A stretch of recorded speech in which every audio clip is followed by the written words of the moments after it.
I met Bob Baker through another student of Bruce and Jimmy's named Lloyd Freitas.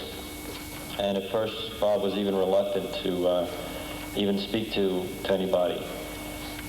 So we finally arranged to meet thanks to Doc Freitas, as we call him. He was Freitas was the veterinarian for Bruce's dog. And we went up to see him, and Bob made it very clear that if this guy, meaning me, says anything that I don't like, I'm going to throw him out of my house. So talking to him for about 5 minutes, I realized that he really meant that he would pick me up and throw me out of his house. So I broke the ice by telling him an anecdote that I had heard. That I said, Bob, is it true that Jimmy was the only guy that Bruce knew that could do a pox-out with a beer in his hand and not spill a drop? And Bob just broke up, and that seemed to break the ice. And it took me 1.5 years to convince him to come to something like this.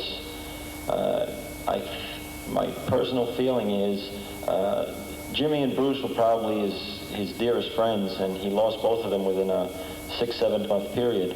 So it's a very painful thing for the man. So what I think for him to actually come out for the first time anywhere in the world and to actually to speak to people about his relationship with the guy is very big and honorable on his part. He has a lot of anecdotes about Bruce Lee the man, Bruce Lee all aspects. I would have to say that Bob was probably, if not the best friend of Bruce, probably in the top 3. I mean, when Bruce hurt his back, Bob stayed there for 2-3 weeks massaging his back. When Bruce wanted to write his notes, Bob went and got the paper for Bruce to write on. I mean, he treated him like a brother, a son, a father, anything. And that's why you haven't read anything about Bob. You haven't, like he disappeared off the face of the earth. So I hope you appreciate what this man's going to, give to you today. So can you really give a good, warm welcome for Bob Baker?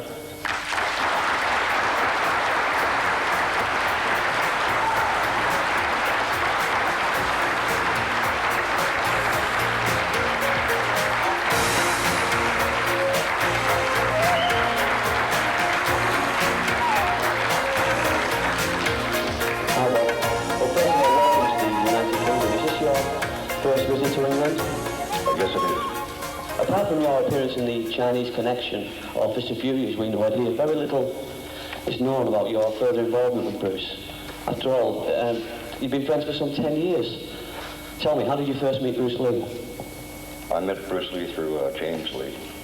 I was studying with James Lee, and I just met Bruce one day, and that was it. Well, in his book, The Incomparable Fighter, the ex-Black Belt magazine publisher Mito Uehara refers to you on a number of occasions, most notably the encounter between Bruce and yourself at the 1967 Summer Long Beach tournament, during which you apparently volunteered to hold the pad, Bruce's now famous 1-inch punch. Can you care to tell us what took place? Well, the man just almost split my sternum. Really? It was, I always volunteered to hold the shield and take the punches because I felt it was a way of learning. Maybe it sounds stupid to some people, but I'm not a masochist or a sadist or anything. But I just thought it was part of it. Just made me look better. Yeah. Talking of the actual force of contact during the different fighting scenes, did you actually hit each other? Yes, we did. Look at that. You've spoken of the amusing incidents on Fist of Fury, like during the grappling scene where you had Bruce in the splits and he bit you. What happened to Bruce during that scene? Well, I couldn't respond the way that he wanted me to, so I said, well, bite me. And when he bit down on my leg, well, I yanked my leg out naturally and almost took his teeth out, too.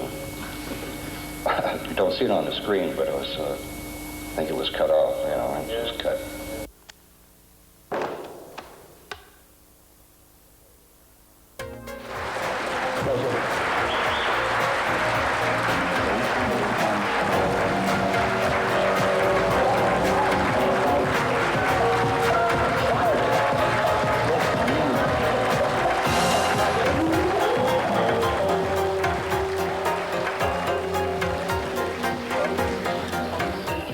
firstly, Mr. Saxon, I'd like to begin by welcoming you to the United Kingdom. Is this your first visit to England?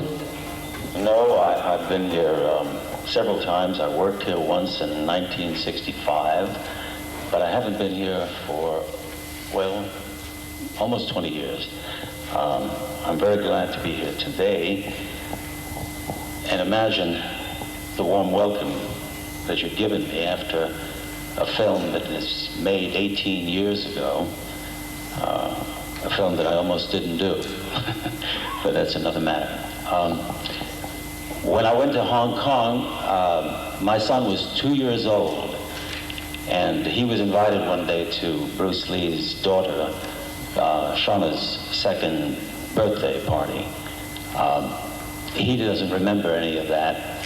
He doesn't remember anything about Enter the Dragon. As a matter of fact, he didn't start going to the movies until many years later, and I think he regarded that as Enter the Dragon as one of the old films that I made, and didn't pay much attention to it until last week, actually. He called and he had discovered Enter the Dragon after 18 years. So finally I'm getting a little respect for my son. As Bob mentioned, Bruce often proclaimed that he was a martial artist first and an actor second. I've always been an actor first and someone interested in the martial arts secondarily. But watching Bruce immediately when I first met him, the success that he had already in Hong Kong, he was really a people's hero.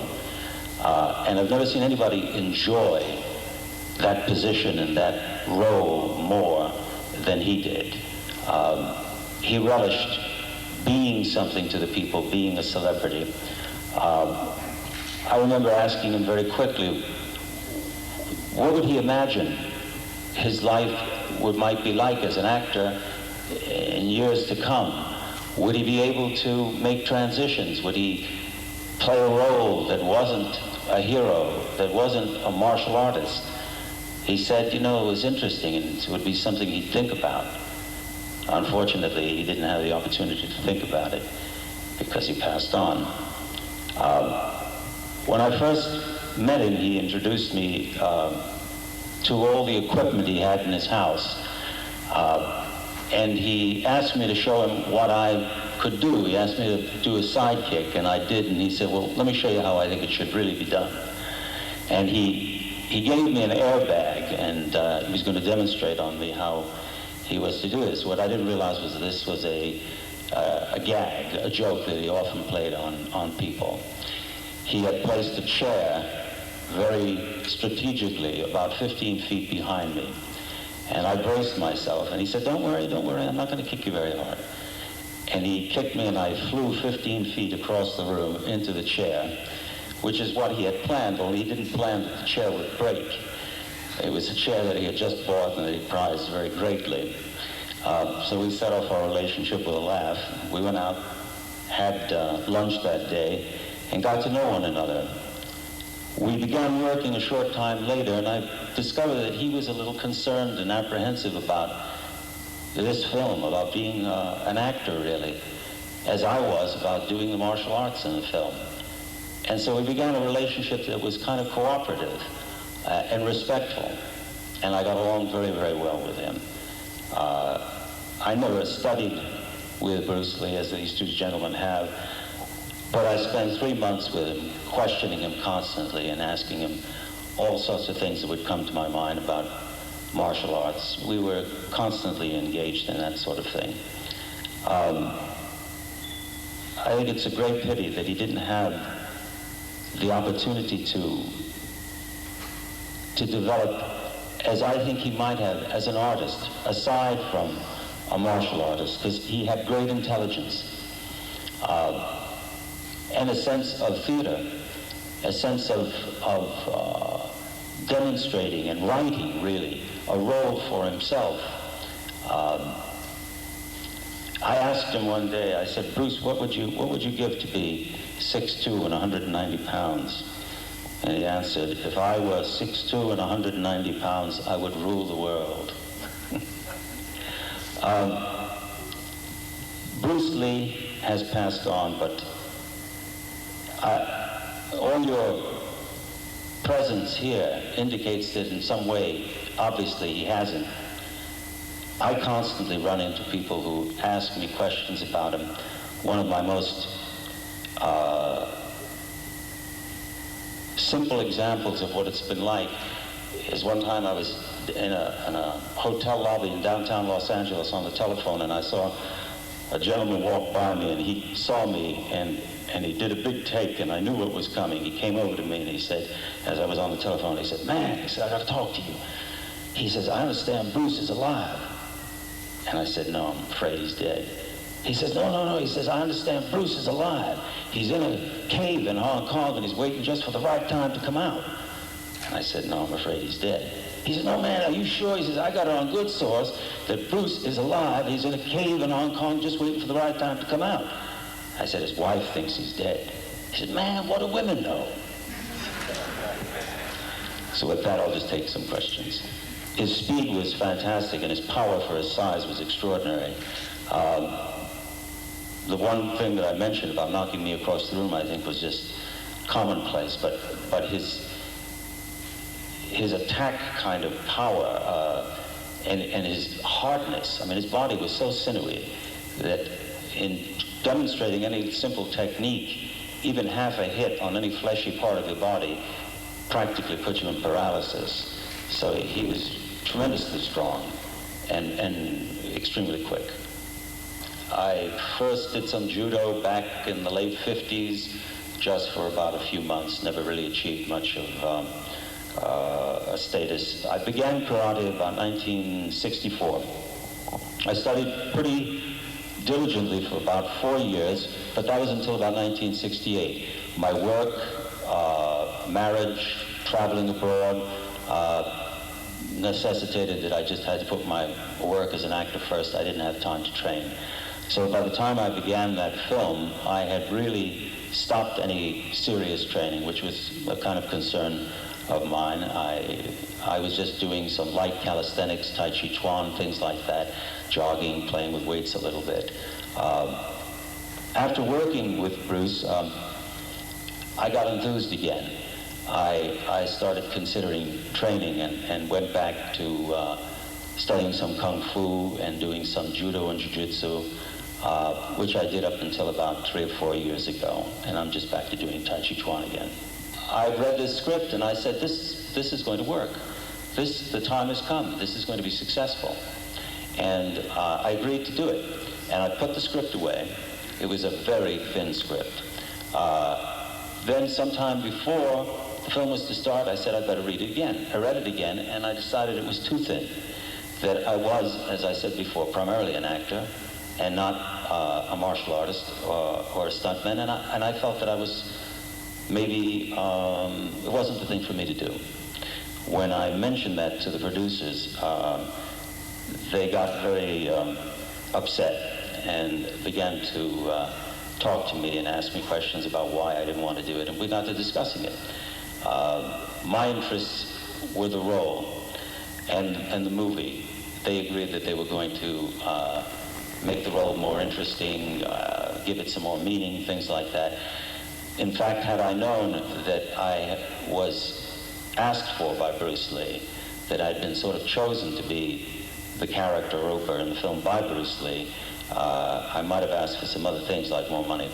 I'd seen him on television once when he was at a boxing match, and he gave an interview and a quick demonstration, and I'd heard about him.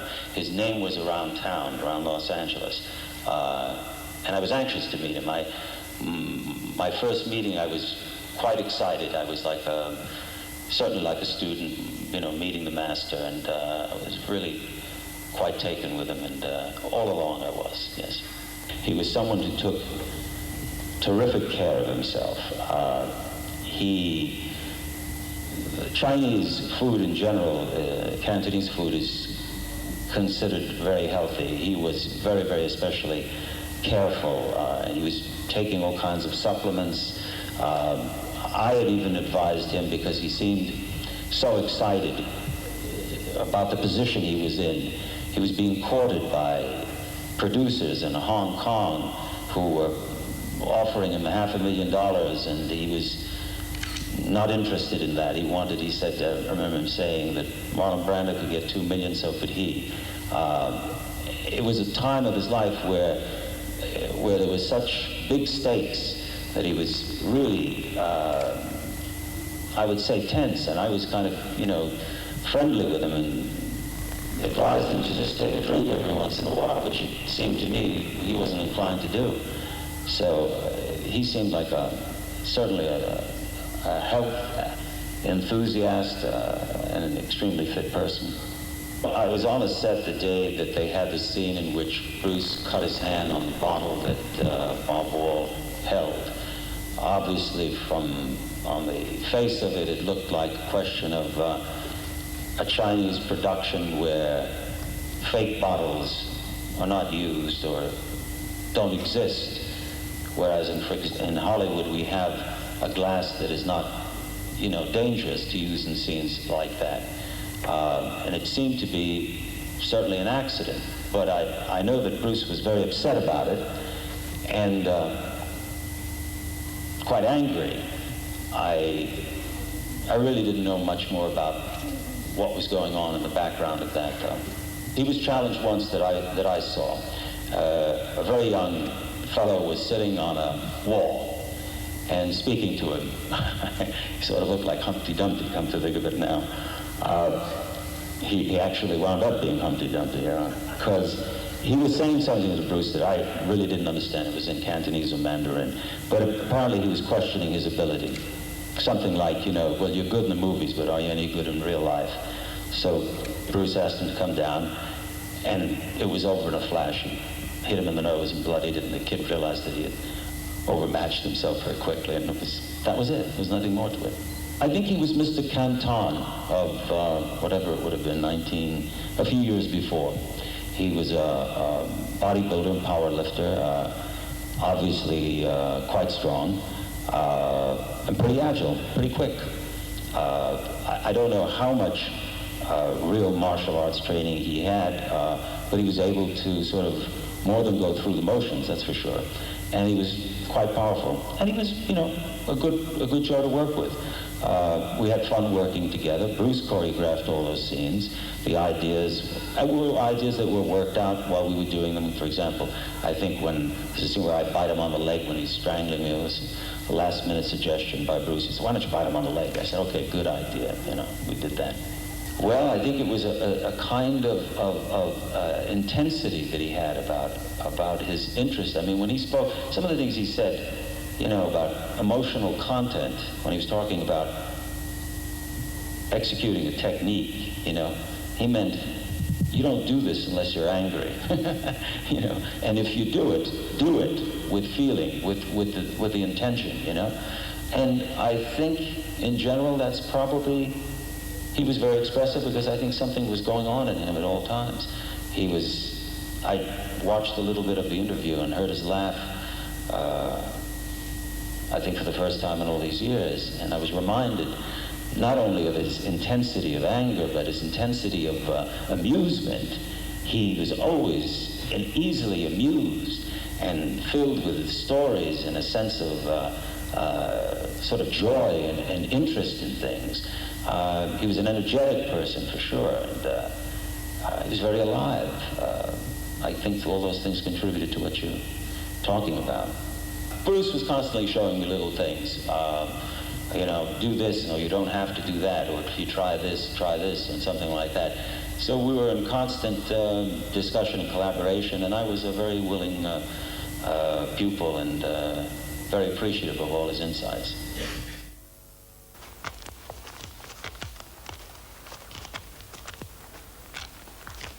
The first time I met Bruce Lee was on the set of Enter the Dragon. Actually, I had just arrived in Hong Kong, and my first full day in Hong Kong, so I decided I wanted to go out to the location where they were shooting. Supposedly this was also going to be the first day of shooting. So I decided to go out there and just maybe meet Bruce and meet the other people.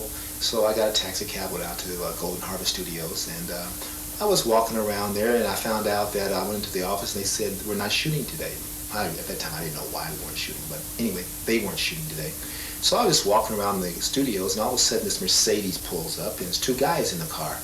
It was the guy driving was Raymond Chow, and the passenger was Bruce Lee. So I was about 25 yards from them. They pull up, and all of a sudden this guy jumps out of the car. He's running toward me, this Oriental guy. He runs up to me, and just like it was Bruce Lee, as if he had known me for all my life. He was just as friendly and nice. He introduced himself and said, "I'm so glad you're here, Jim," blah, blah, blah. And I couldn't believe it. He was so nice and friendly toward me. So this is the way I met Bruce Lee. And from that point on, Bruce and I hit it off very, very good. I think Bruce and I probably got along better than anyone else on the set as far as cast is concerned. He got along pretty good. He got along good also with John Saxon, I remember now. But I think between John Saxon and myself, Bruce probably got along with us better than anyone else. He really related to me because we had a similar type struggle in life.